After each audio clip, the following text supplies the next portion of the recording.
আসসালামু আলাইকুম। শুভ সকাল। সকলে কেমন আছেন? সকাল সকাল উঠেই দেখি চারিদিকে কুয়াশাচ্ছন্ন, কিছুই দেখা যাচ্ছে না। রাত্রে কিছু ভাত ছিল যেগুলো সকালে আমি গাজর, মটরশুঁটি, অল্প বাঁধাকপি, পেঁয়াজকালি, রসুন, পেঁয়াজ, জিরা ও দেশি মুরগির ডিম দিয়ে ভাতগুলো ভাজি করে নিলাম। এটাকে আপনার ভাত ভাজি অথবা ফ্রাইড রাইস বলেও চালিয়ে দিতে পারেন।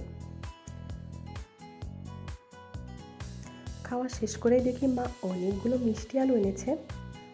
আমাদের ঘরের পেছন সাইডে রোডের সাথে বেশ কিছু জায়গা আছে যেখানে মা শখের বশে একটা মিষ্টি আলুর চারা লাগিয়েছিল। আমরা তো ভাবতেই পারিনি এতগুলো আলু সেখান থেকে পাবো। মিষ্টি আলুটাকে আপনারা কে কী নামে চেনেন অবশ্যই কমেন্ট বক্সে জানাবেন।